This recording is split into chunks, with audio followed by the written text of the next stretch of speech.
And the recording has started. So now I would like to pass it on to Rob, one of our Community Leadership Council members, to briefly introduce Healthy Aging Alberta. Well, thank you, Cindy, very much for that. And let's just jump into what Healthy Aging Alberta is and what Core Alberta is all about. Healthy Aging Alberta is a by community, for community provincial initiative that brings together a rich network of community-based organizations from across the province that are united by the vision of making Alberta one of the best places in the world to grow older. Healthy Aging Alberta focuses on the development of a coordinated community-based senior serving sector that is respected and integrated within a broader senior system of care and can empower and inspire every senior to age how they choose, ultimately improving health and social outcomes for adults. There are thousands of incredible organizations in our sector, each offering critical services that support healthy and empowered aging. But we can be stronger together and have a louder voice when united. Together, we can create the bedrock for healthy aging in our province by building a network that connects the sector's organizations. Healthy Aging Alberta seeks to develop a coordinated sector by bringing together community-based organizations around a common framework for action, with the focus on identifying and addressing priority areas related to healthy aging in community. The initiative seeks to create a provincial network of organizations that can advocate for healthy aging on a provincial level, share knowledge, and create functional relationships with one another and our allies in health and other sectors. Like a tapestry, we become stronger when we weave our knowledge, expertise, and passion together. United, we can create more communities where older Albertans are supported as they grow older in their homes, engaged in their communities, a future we all want and benefit from. And one of the tools at our disposal to support the weaving of this network is Core Alberta. Core Alberta is a sector development tool that has been developed to support the collective vision and strategic objectives of Healthy Aging Alberta. The Core Alberta platform is a free, member-based digital and learning hub designed to support provincial sector coordination and strengthening by connecting community-based senior serving organizations to each other and their allied partners. Core Alberta provides a digital space to share knowledge and capacity building opportunities, allowing members to find and collaborate with others with aligned mandates. This event today is an example of creating learning opportunities that bring organizations from all over the province and how we can collectively grow together. We have over 1,000 members and are growing each and every day with more and more individuals like yourself contributing to this knowledge. Oops, sorry, I missed something. So we thank you for being with us today. And with that, I'd like to pass you on to the Emergency and Disaster Preparedness for Older Adults in Alberta Group leads to introduce themselves and share what their group is all about with everyone. So thanks very much for joining us here today. Oops, we lost the slide there. All right, so we're thrilled to see so many people that have come in on the platform to hear what we have to say. Thank you very much, Pam and Rob, for your introductions. And I just want to give a special shout out to Cindy, who has walked us through the last 2 months of getting this presentation organized. So Kim Brundrett with Dementia Network of Calgary and myself, Kim Savard, are the project co-leads. And we have some very special guests from Alberta Emergency Management Agency, Rebecca Macklin and Christine Hodnett, who are also going to be presenting with us today. And they will be going through what they can do for all Albertans. And then we'll be moving into the part where Kim and I are working on a special project that's been funded by the government of Alberta. There'll be a Q&A after each sort of section of the presentation. And then right at the end, we really want to make sure we get to hear from the people on the call about what their needs are and what the needs for the community are. So you'll see that poll come in at the end. So that's how we're going to move through the presentation today. And we'll let Rebecca and Christina take it away. Great. Thank you, Kim and Kim, or as we've been referring to as the Kims.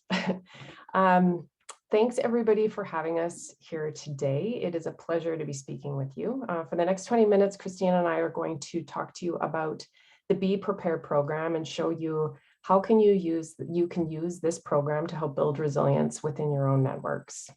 Next slide, please. But before I go into our program and explain how you can use it, I'd like to start by explaining where we fit into the emergency management framework. So disasters and emergencies, they affect all of us. We can use a fire as an example to help demonstrate how the framework works. So it's people who are actually impacted first, right at the base of that circle on the slide. And if a person or an individual or household can't manage the situation, they'll call the local emergency response for help. If the situation continues to escalate, the community will call the province for support. And then in the most extreme examples, the province may have to call the federal government for support. Then as we get the situation under control, those layers of government that stepped in to help will then begin to step back, which brings us back to where the situation starts, which is at the individual level.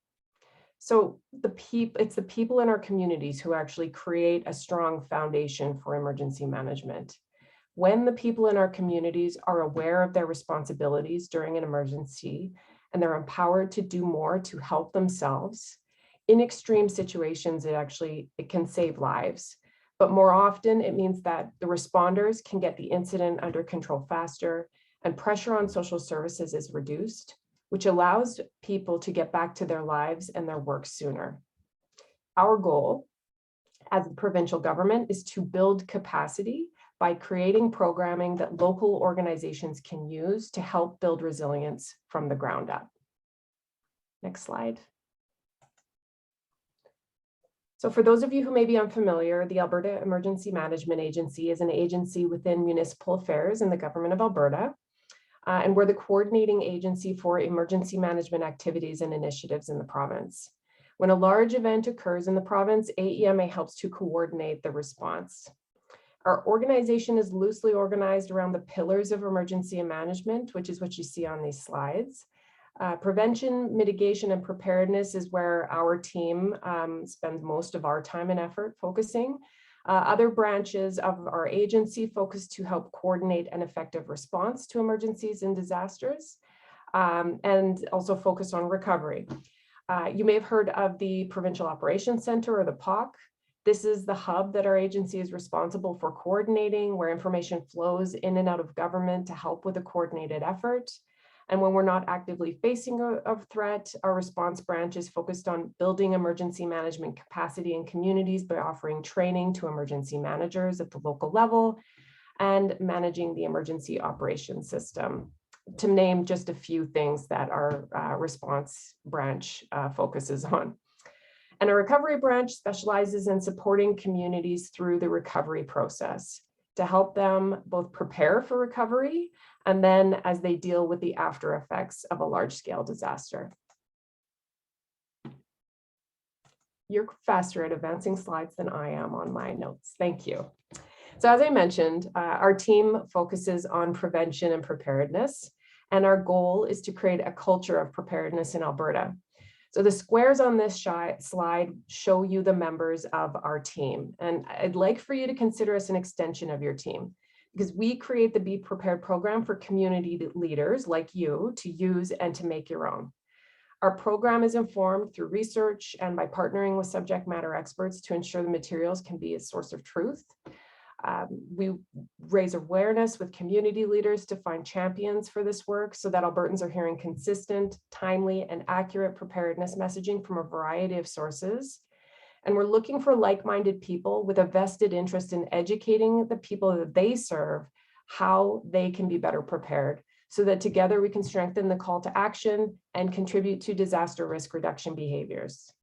So I've been talking a bit about community leaders, and that's not necessarily leaders as you think about them traditionally as a leader of municipal government or the province, or we're looking for people who have an interest in building resilience. So this can be anyone within emergency management or outside of it. It can be a leader of a community group, a nonprofit group, someone working in a senior center, an employer, and we see it as you. So this program is for anyone who sees the value in empowering the people at the individual level to improve their self-reliance when facing disruption. And a community is more than a municipality or a neighborhood. It's a community, can be an organization, an employer, a community of practice. It can exist virtually through social media platform or in person through a community center.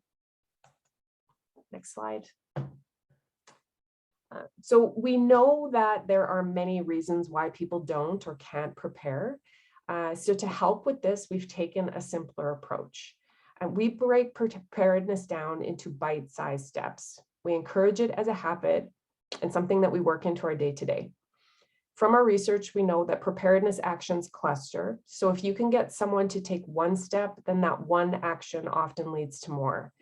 And if you can get someone to talk about what they've done or share a personal story about their experience, that helps the behavior to spread. And to make it relatable, we talk about preparedness for more than just a disaster, because we want this to be relatable.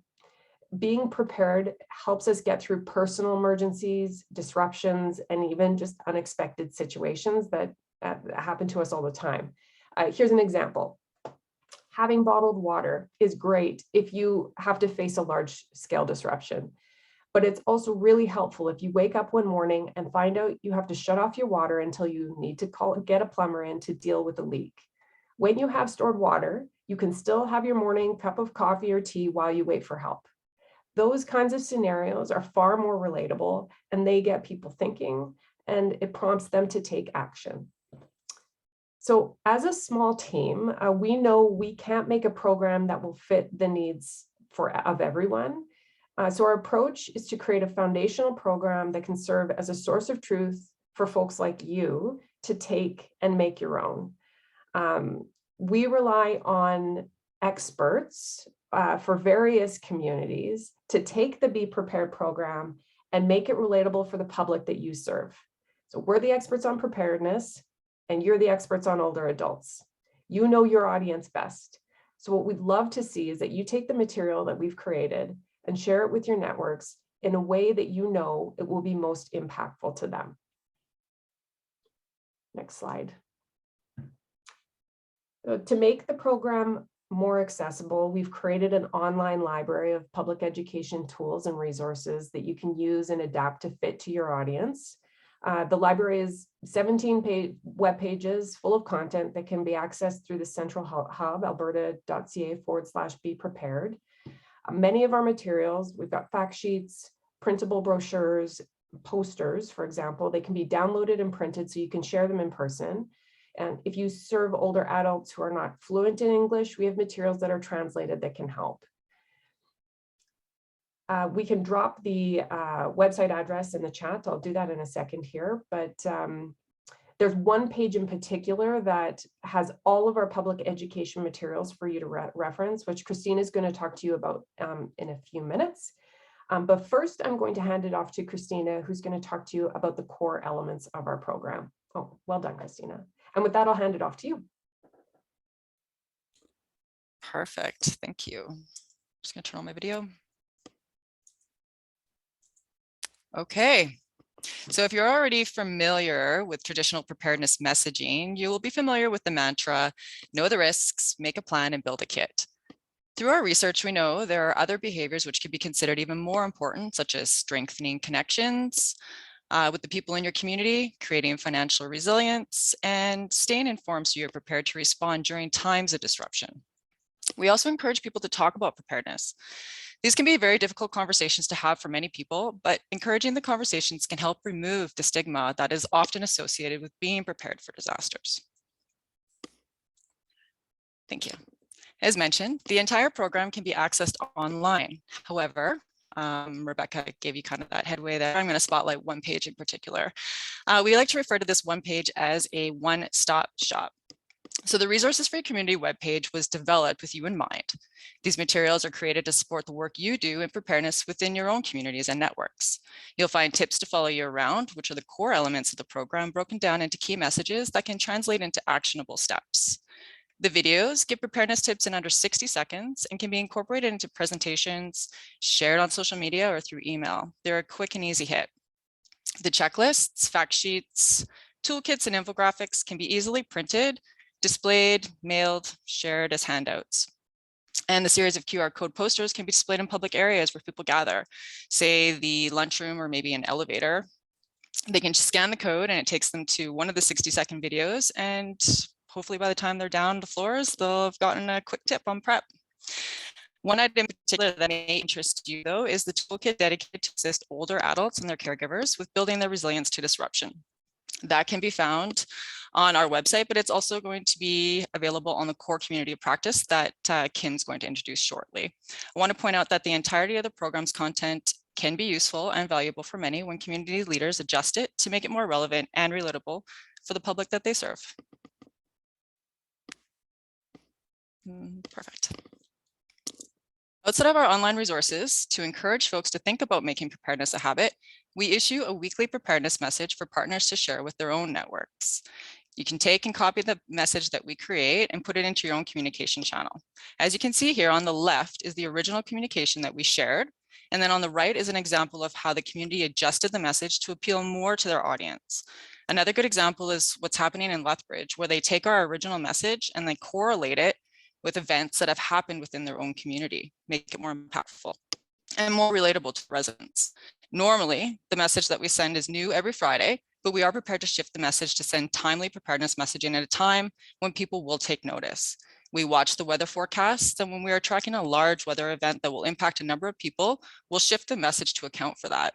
We've seen a number of communities pick these messages up and share them with their networks, and that momentum appears to be growing. If we're all using the same language and speaking with the same voice, eventually the message will begin to take root. The weekly message is an easy way for you and or your organization to take part. We're building capacity through our programming, growing our network of engaged partners with a common interest in building resilience. We call them resilience builders, and these are people who have subscribed to our quarterly updates. In our quarterly updates, we share what's new in our program and provide information to help them to use the materials effectively at the local level. We also host webinars to help speak preparedness and gather information from community members so we can keep building our programming informed by the public we serve.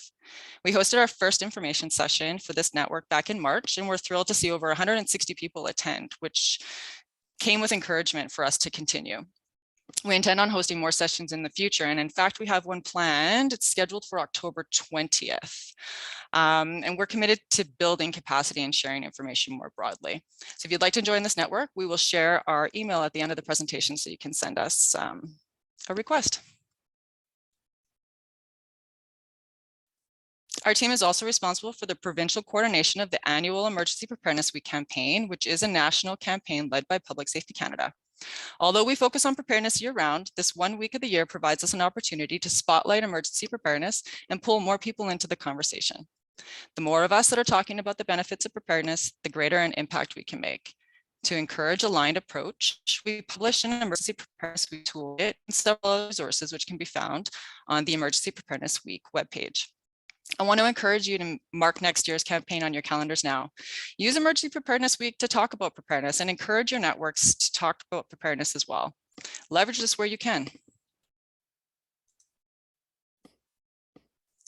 The Alberta Emergency Alert, managed by our agency, is another way we share the Be Prepared program more broadly with the public. You may have noticed that when an alert is issued, typically weather-related, that there is a link for more information. The link is there to lead anyone facing a potential threat to relevant information that can help them to prepare to respond appropriately. Now I want to talk to you about the test alerts. These alerts are an opportunity for us to not only test the system, but to encourage people to have a conversation with one another about what they would have done if that alert were real. Having a conversation is the start of building your plan, and it helps to take the stigma out of being prepared. Plan for this and use it to your advantage. The first step will be to communicate your plans for the test alert early. We want to use the test alert to build preparedness muscles, not to trigger experiences. If we work together and plan for it, these twice-a-year test alerts can be used as a rallying call to spark preparedness action. Our online library can support you with this. Send brochures home with staff to help them start a conversation with their household about how prepared they would have been if that test alert were real. As we mentioned before, having a conversation is a starting place, and it often leads to more. And when people are prepared to navigate disruptions, it can help create organizational resilience within your organizations if you're sending that information home with staff. If we can shift how people perceive the test alerts, that is a huge win for the communities across Alberta and an indicator that a culture shift towards preparedness is starting to take hold. With that, I will give it back to Rebecca. Thank you. Thanks, Christina. So this is what we would like to leave you with. If you walk away with anything, we want you to know that the Be Prepared program is meant to be a source of truth for preparedness information in the province, and that we rely on experts to add context to make it meaningful for the public that you serve. One part of the program that is lacking is in sharing stories. We all have a story about being impacted by a disaster or just a disruption. So if you can get people talking about their experiences and you use that to inspire action. Inviting stories is a great way to get the conversation started, and talking about it is often the first step. So in order for us to move the needle on preparedness in Alberta, we know that we need to work together. We need to share information year round, align our messaging, and use timing on our side. My team's dedicated to helping with this effort, and we hope to see this momentum grow. So I'd like to invite you to send us an email and sign up for our weekly preparedness message, or you can join our Resilience Builders Network.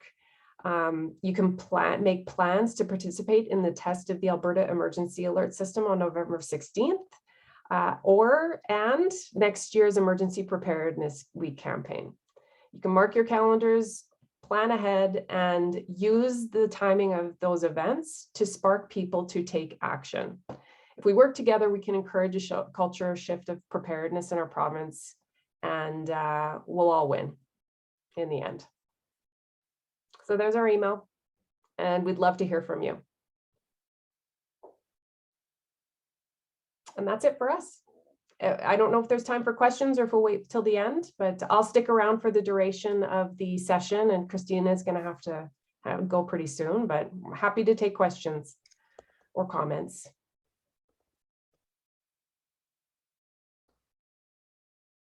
You can always email your comments and questions too. Yeah.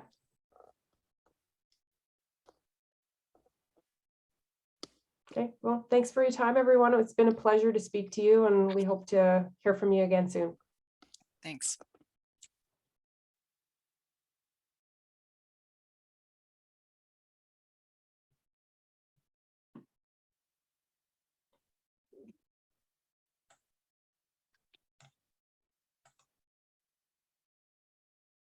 Thanks very much, and feel free to put questions in the chat as well, and we'll get to them. We have another Q&A little bit at the end. So it was really great to hear about those programs. And speaking of collaborating with the community, Kim Savard and I are excited to share our project with you today. We know that vulnerable people, such as those living with dementia, are at higher risk during disaster. And not just dementia, if you think about people with visual, auditory, or mobility issues, when a disaster strikes, they do find it more challenging. The project that we're here to talk to you about today is a one-year project. We are aiming to support emergency preparedness for vulnerable older adults and their caregivers so that they can better respond to disasters and emergencies. And we're not just looking at individuals, we're looking at communities as well. So how can you and your organization help your community be better prepared, but also in the individual older adults that are in your community? So this is a one-year project. It's funded by the Government of Alberta Seniors and Housing. And again, it's a focus on older adults and missing vulnerable persons, including those who may go missing. And what we're really excited about is to be launching this on CORE today and building our community of practice. And we really hope that you will join our group and be part of this. And I'll pass it over to Kim.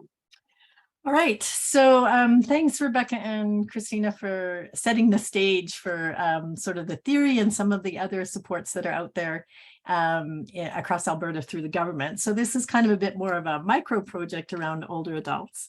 And we do know that disasters are increasing in frequency, scale, scope, and complexity. And I'm always so surprised when I hear this stat, but of the 22 major disasters in Canada, Alberta has had 9 of them.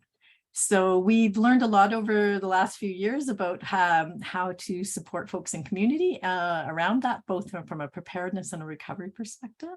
And one of the things that Kim and I are so excited about is using sort of our knowledge and our community connections to really concentrate on older adults and caregivers who, again, are more vulnerable in the midst of a disaster. And our favorite way to work is through collaboration. So we want to make sure that we're not duplicating what's already out there. We want to make sure we use other people's great knowledge and that we have the right people at the table. One of my favorite quotes is that we move at the speed of trust. So one of the things that, we believe in this sort of world of working together is that if we can build relationships in between events, we're more likely to be able to move quickly when something does happen and people know where to reach out for help. Next slide. So our whole goal in this one-year project is to build capacity in communities across Alberta.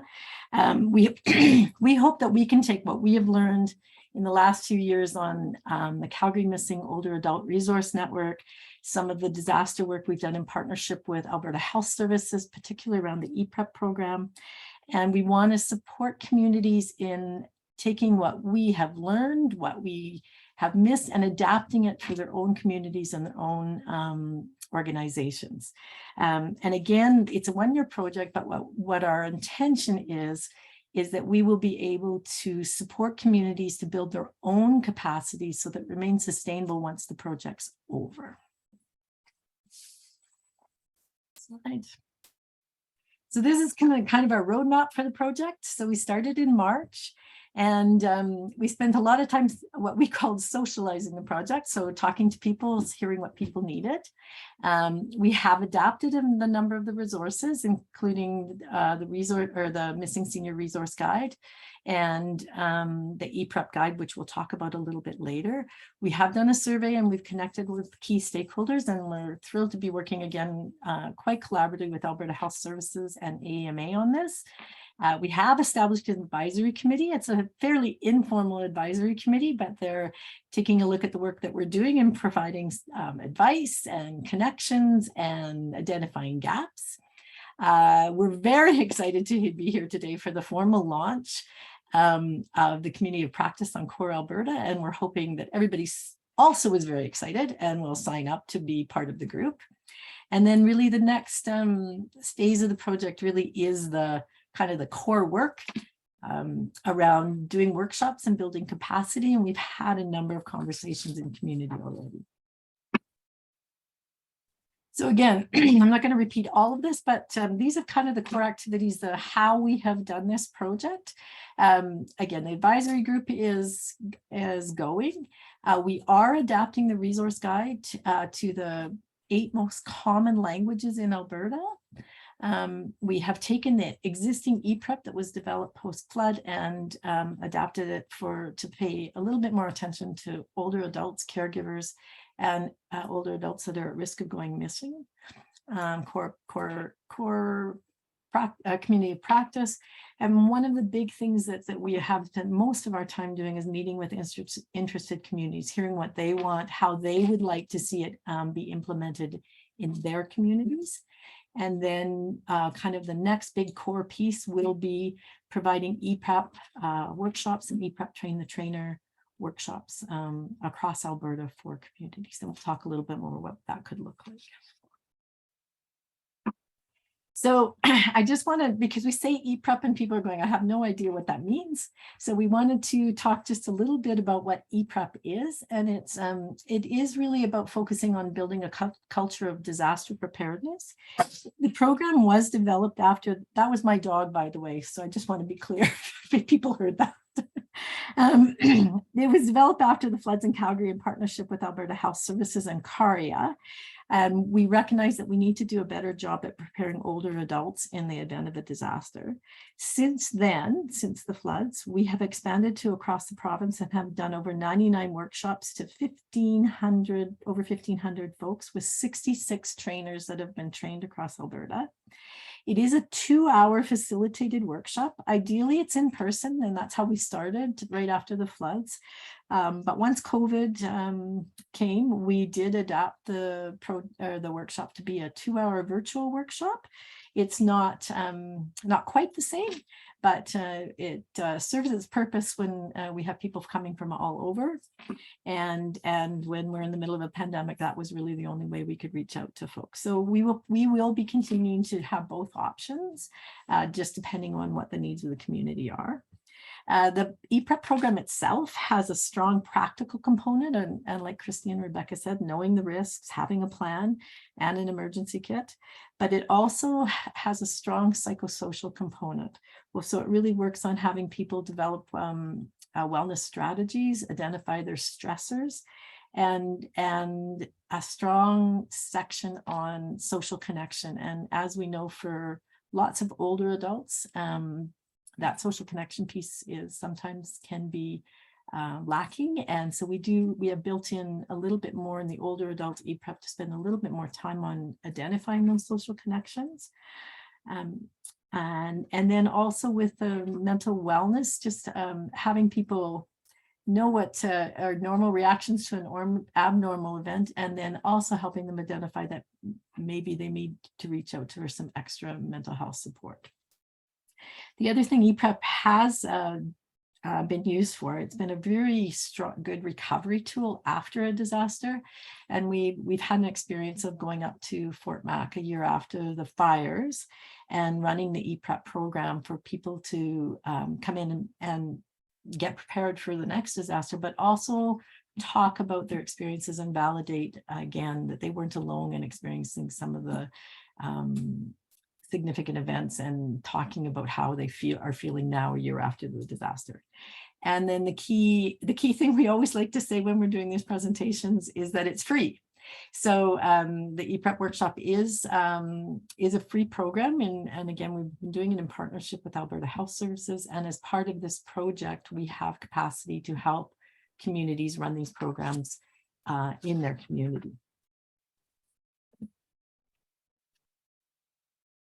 Awesome, thanks, Kim. And I just wanted to add that within EPREP, a lot of the materials from the AEMA are included in there. Their videos and posters and stuff. So it's a great resource. I just wanted to talk to you a little bit about, Kim mentioned the Calgary Missing Older Adult Resource Network. So Kim and I share that. It's been going, I think, for years in Calgary. It was started a grassroots organization in Beaumont. And there's 14 partners, including the Calgary Police, Calgary Fire, Alberta Health Services, City of Calgary, the Distress Center, and many senior serving organizations in Calgary. It began as an age-friendly action team. And the goals are really to put strategies in place to assist authorities in finding missing older adults, to ensure that response systems are efficient and coordinated, to create public awareness around vulnerable older adults and the resources that are in place to find them, and support caregivers in preventing someone going missing in the first place. So this is one of the tools kind of that Kim talked about that maybe we could help you form in your own community. So how do you start this? How do you pull this together? That's something that would be very happy to share and work with you around what that might look like where you live in your community. And again, I think as Christina mentioned earlier, or Rebecca, this doesn't need to be started by the mayor or whatever. It can be started by really anyone in the community who has an interest and a passion around this. So one of the resources, I guess, that we have put together is this video. It is geared to Calgary, but we are happy to share it with anyone who would like to use it. And we do use it to raise awareness around the issue of missing vulnerable older people. As I said, I work with Dementia Network Calgary, and I was shocked at the statistic that 4 vulnerable older adults go missing a week just in Calgary. So that's, you can imagine the resources that takes, but also the personal trauma for those families and for the person that has gone missing as well. So we're just going to share this video with you quickly because we're super proud of it.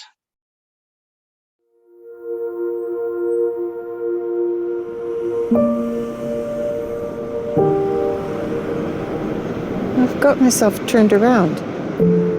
I think I was supposed to meet someone for lunch. No, I just need to think. Where was I going for lunch? Who was meeting me? This is my mom. Dementia was the last thing we thought would happen to her. I'm so embarrassed. I don't know which way to walk. I know I've done something wrong. Nothing looks familiar. When I was young, Mom always kept us safe. You okay? No, What's wrong? I don't know where I am. Oh, what's your name? I don't know. Now, she could use your help. Can we help you?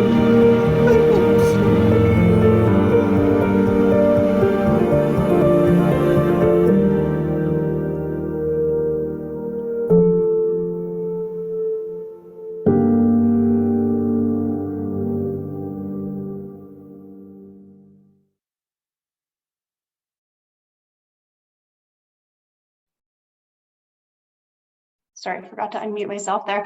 As we said, we're happy to share that, and it's available on missingseniors.ca, as well as the resource guide that we developed, which is intended to help prevent. Actually, I'm gonna go back a slide because I missed talking about this. Sorry about that. There's kind of a picture of the resource guide there. That's intended for people who are at risk themselves, but also for caregivers of people who are at risk, or organizations that work with people who are at risk. It aims to kind of prevent a person going missing in the first place. So what strategies could you put in place? What technologies might you want to use? And then it also talks a bit about how you prepare. So there's something in there called the Herbert Protocol, which lists kind of a whole bunch of information about the vulnerable person, so that if something happened, you could just hand that right over to police. You don't have to be thinking in the moment of, oh my goodness, where's their bus pass? Do they have a bus pass? It just helps you get prepared. And then finally, it talks a little bit about what would happen if there was an incident, what types of questions, are the police going to ask you, what resources are available, and then what might you do afterwards? So if this happens, how can we stop it from happening again? We know that 60% of people who have gone missing are likely to go missing again. So putting some stuff in place around that is also very important. And I'm going to turn it back over to Kim to talk a little bit about how ePrep might work in the community as well. Okay, and I'm also just going to say, although the resource guide was developed in Calgary as part of this project, we have on core both the Calgary version and then a version that is more generic for all of Alberta. So Calgary has the resources in there that based out of Calgary, and then the more generic one is an Alberta-wide one. So you can just pick it off the core website. Maybe we should make it a rule they have to join the community of practice. No, I'm kidding. But just take it off and use it. And the other thing, we would love to have feedback on it. So if you are using the toolkit and you get out there and you have people say, oh, well, what about this and what about this? Please let us know, because it is a tool that we just really want to be relevant, and we're happy to adjust. So when we've done this presentation before, we've talked about, okay, well, you could do ePrep and you could build this community, a practice around missing seniors. We could do this, we could do that. We thought we would want to just build into the presentation a practical example of what this could look like in your community.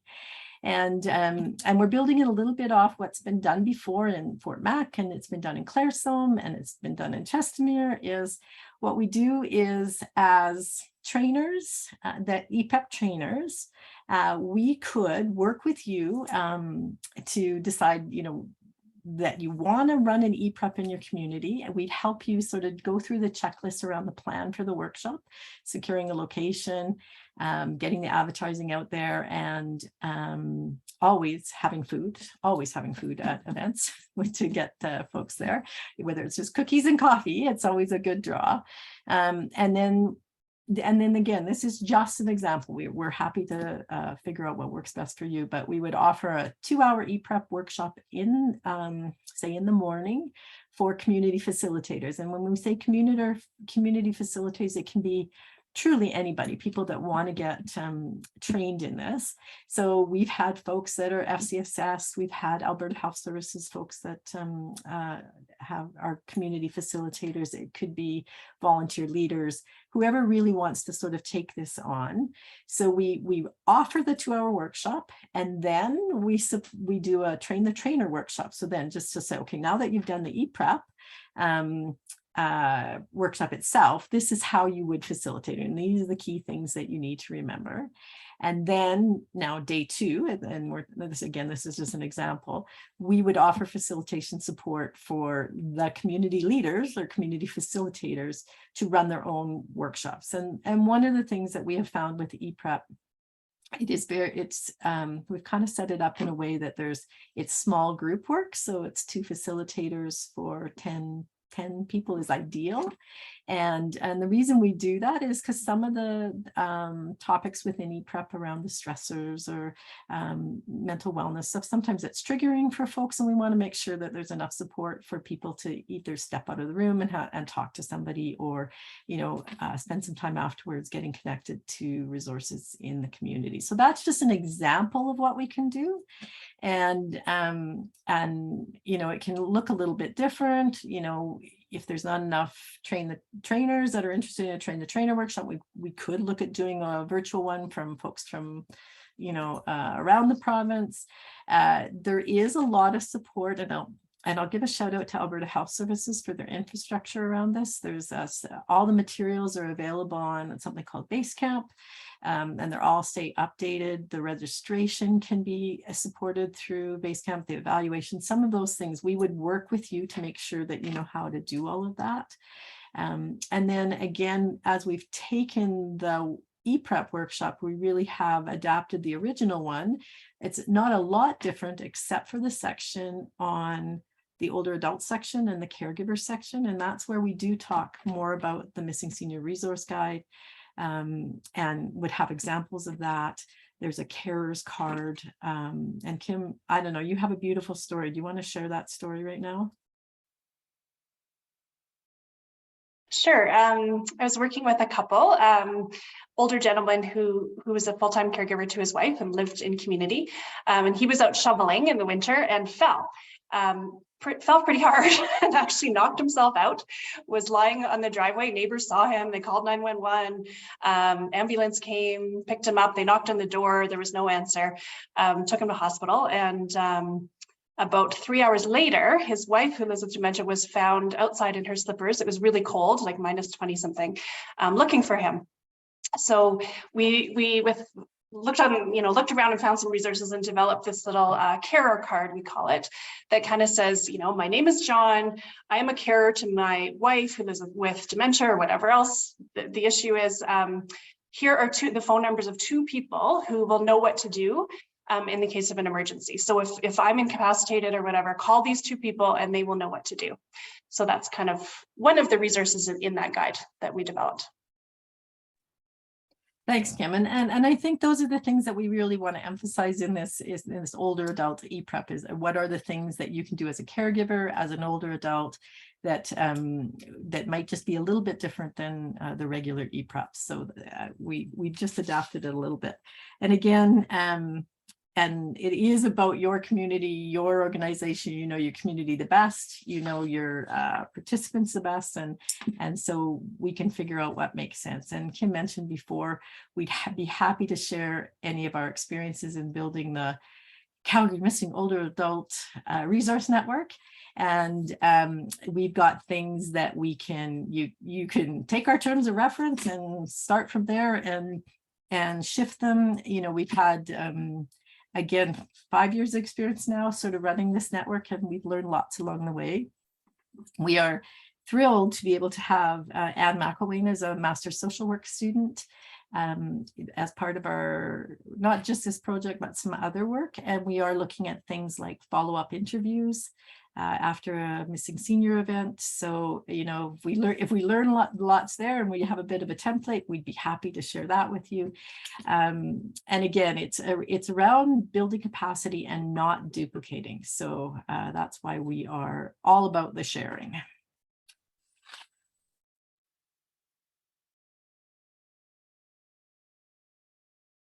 this is our chance to stay really silent and stop talking, because Kim and I get quite passionate about this and can talk lots. So we'll sit in some uncomfortable silence and see if there's any questions. I see the chat has been really active, but if people want to come off mute and ask a question, we'd be happy to do that. And that could be either for us or Christina and Rebecca. And so we'll just sit here for a bit to see if we have folks that want to ask some questions. Hi, it's Brett Wood in Pincher Creek.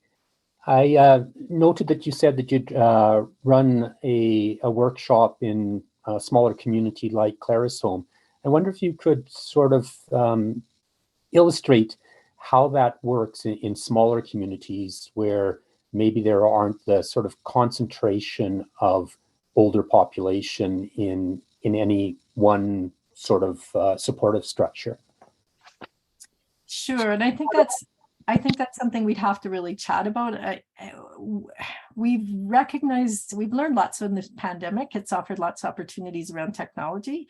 And one of the things that we have continued to find that sometimes technology is a bit of a barrier for older adults for whatever reason, whether they don't have access to the internet or, not that familiar with Zoom and that sort of thing. So our hope is to run it in person. And again, it's around those social connections. But if, say, a small community doesn't have, say, a core number of seniors, we could look at working with Alberta Health Services to, just run a general one and then, have some more, incorporate some of the more older adult stuff in there separately, or like it is very, very flexible.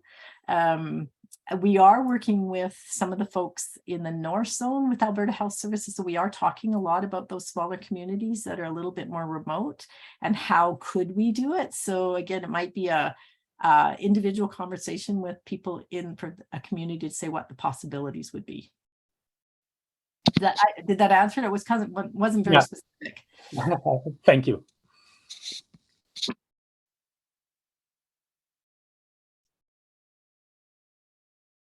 And again, Kim and I are around, and we will be sharing our information. So if you're pondering some of this and you think how this could look in your community, and we're happy to have a conversation with you for sure. We'll set up a meeting.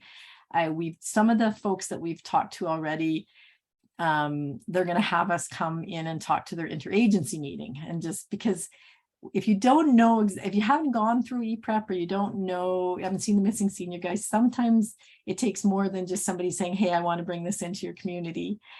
You should do it. So we could run an ePrep for community leaders to see what it would be like so that before they commit to anything. So again, we're pretty open to figuring out what would work.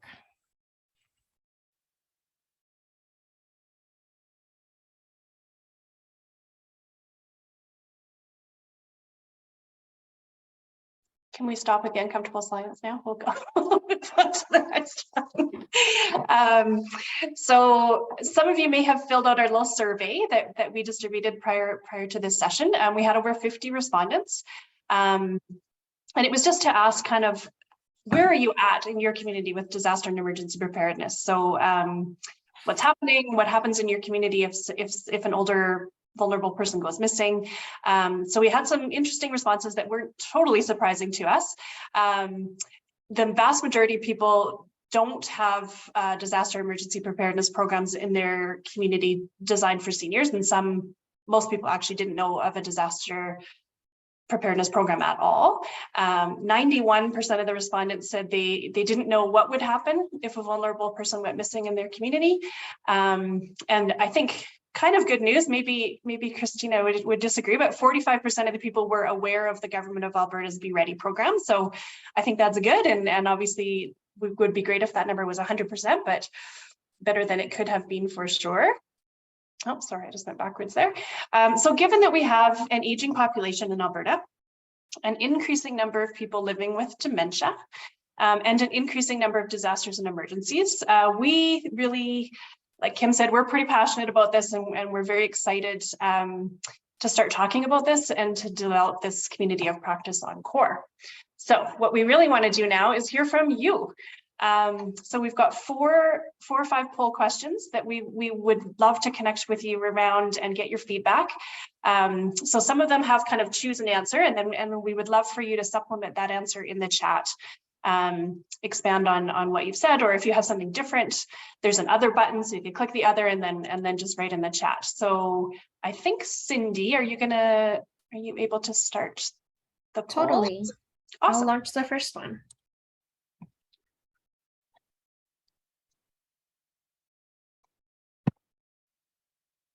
So I think, Cindy, correct me if I'm wrong, but we give people a couple minutes to just respond, and then we get to see what everybody said. Yeah, I'll keep an eye on how many people. It's coming in, it's coming in. I'll give everyone a warning before I close it.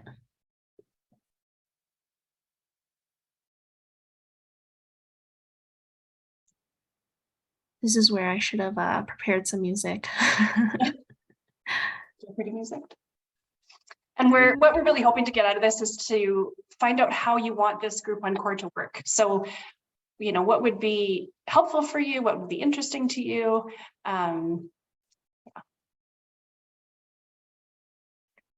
Great. I'll give everyone 10 more seconds to answer.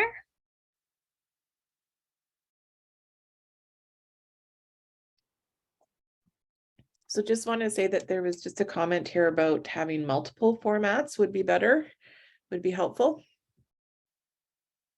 Awesome, thanks. Okay, I'm closing this poll now and sharing results. Oh, that's great. So a nice mix of what people would like to see. So that's really helpful to know. Okay, launching question number 2. So this is the same question, just pick your second choice. So we were thinking if everybody picked presentations with Q&A, then we would want to know what else people might enjoy. So this one can probably be pretty quick.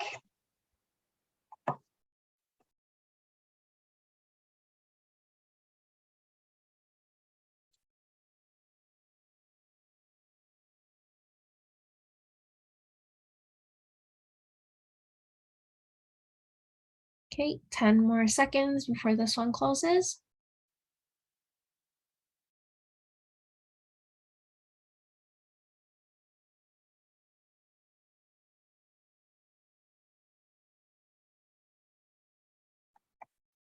All right, closing this one and sharing results.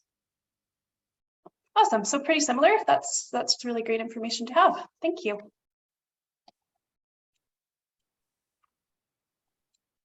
Third one is launched.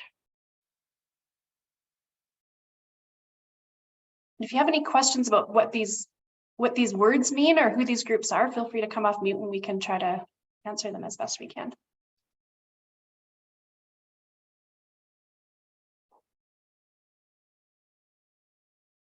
Or if you have other organizations or groups that you'd like to hear from, please put them in the chat.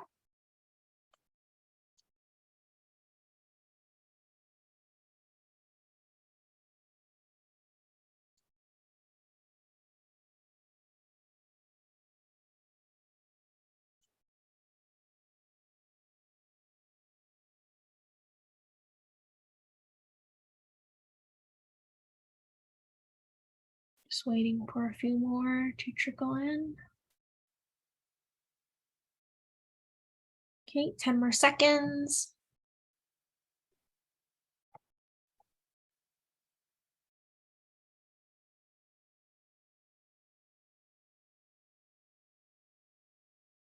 Ending the poll now.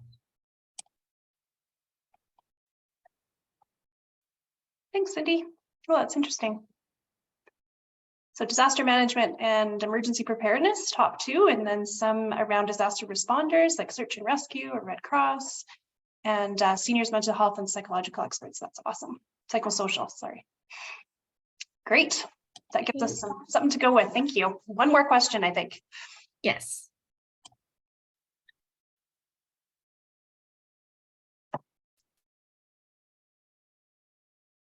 So again, this is kind of geared at, we know everybody's busy, and although we're super passionate about this, we can't expect everyone to be like that. So how often would you like to engage on the core platform around this issue?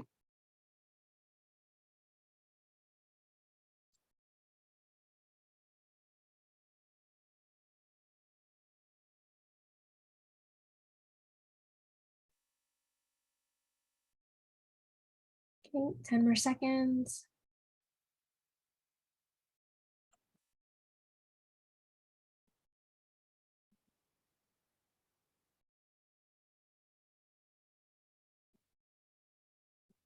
Ending the poll now.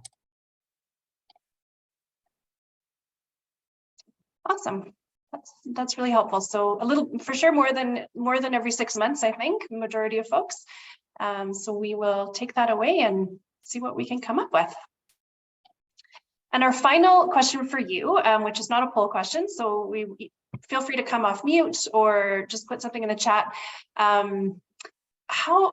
If you're interested in getting started with something in a community, what would help you get started? So what could we offer, or what work do you see that you need to do before you could start, just to get people thinking about it, and also to help us understand what work we can do to support you.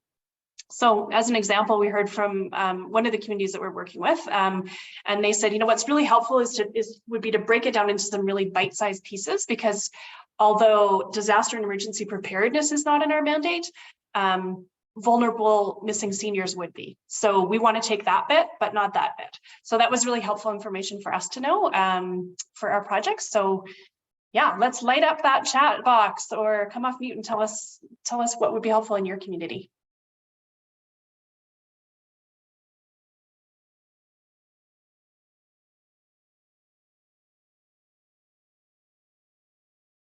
So thanks, Brett. I see a message there. Seeing how other communities have handled their launch and real stories from project leads, that's an excellent suggestion. And we will have that fairly shortly, I think, because we're already engaged in a couple smaller communities, and are to the point where we're going to be booking some dates, and so we can tell you how we did it with them, and again do something like that. And I see Joan, you have your hand up. Yes, hi. I have a kind of two questions. How do you find out what's already going on in your community so that you don't duplicate services? And also, how do you see this, the program unfolding or working with older adult groups themselves, as opposed to kind of the top down, where you have agencies that I know you said interested people can attend the facilitation, e-prep and whatnot, but to encourage older adult groups themselves as part of their learning experience in the community. How do you work with them as well as agencies? Yeah, so we have done, for example, we had a seniors collaborative in the northwest area of Calgary, and we ran through those agencies, supported us in getting the word out to seniors, but it was totally a seniors e-prep. So I think we had 60 groups of 60 seniors that were from the community that gathered. I think one of the things that we've learned can smooth things is to use existing relationships. So if people know of an existing group that is already meeting, and then we can talk to them. So whether it's a caregivers group or somebody like that is already kind of gathered, it makes it harder to sort of reach out. It's just all individuals, but again, in smaller communities, it's sometimes easier because there's one center or one group that's already kind of connected. And then the duplication thing, that is a tough question. And that is really what we're hoping to do with CORE. One of the intentions of CORE is to share what everybody's doing in their communities around older adults and disaster work and emergency work, but it's not perfect. It won't be perfect. But I think, again, working in those collaborations. So, you know, whether it's the FCSS and or AHS or whoever is doing some of the work already, is to reach out to them and make sure it's not a project that is already being done. So, and one of the things I guess we could say that we are going to do, and this might be something that people could weigh in on the chat, is to get an virtual ePrep session set up fairly quickly here in the next little while, and people that are attending this could come and attend, so you would have a sense of what the ePrep would look like and how it would be to go into your community. And then you could say, well, no, we already kind of have something like that already. And we're so grateful to have AEMA as part of this discussion, because often they also know what's going on in other communities. And City of Calgary is a strong partner, so we know some of the work that they're doing through the Ready Calgary. And I think I saw Amy from City of Calgary on this call. So the more we can connect with one another and support each other in doing the work, hopefully the less duplication there is. But that's not the perfect answer. And I did see that someone had suggested maybe a directory as part of course. So if people are willing to do that, that would be a great idea. And Kim, correct me on the name of this, ESS, Emergency Social Services Network of Alberta. Yeah.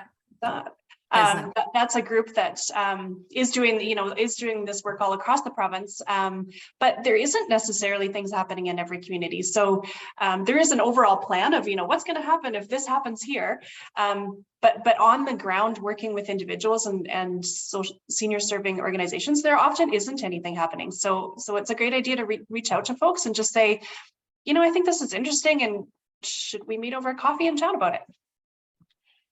And I think there's been some examples like in Chestermere running ePrep, and it hit across agencies. So the fire chief was there, and then the FCSS people were there, and sort of key people, because often the first responders, their mandate is, first responding, but if we can support the community in being better prepared, it takes the load off them sometimes.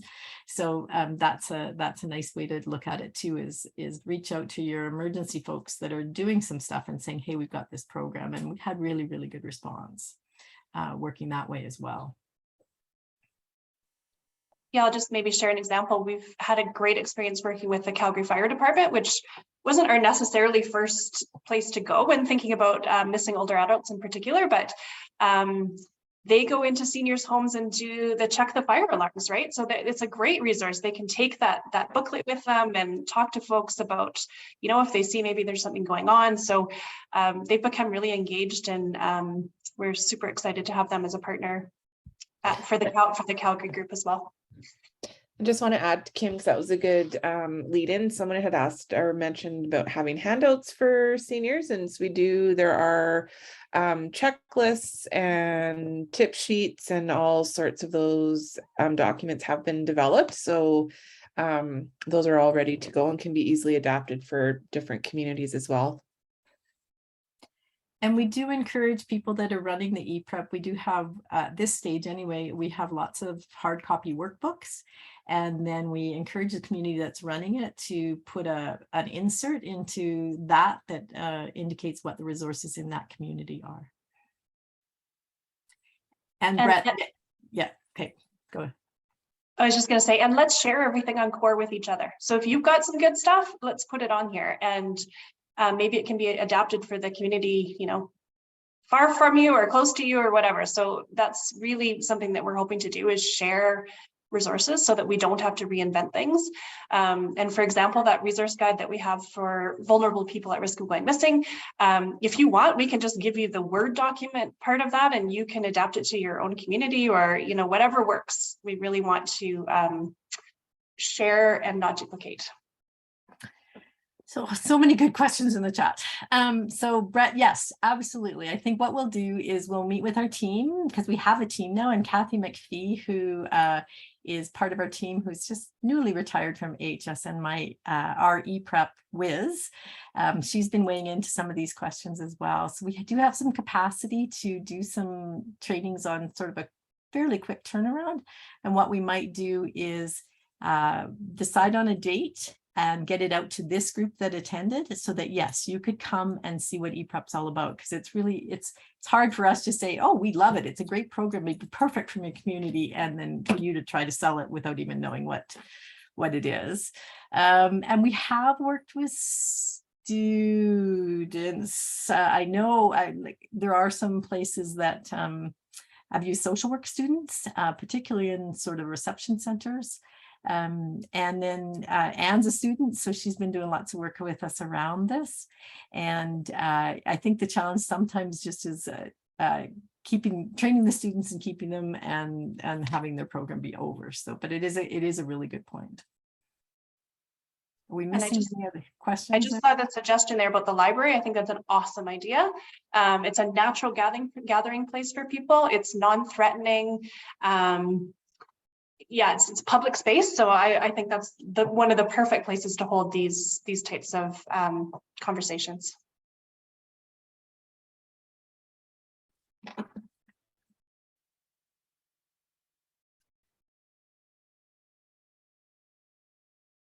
Oh, that's great, Rebecca.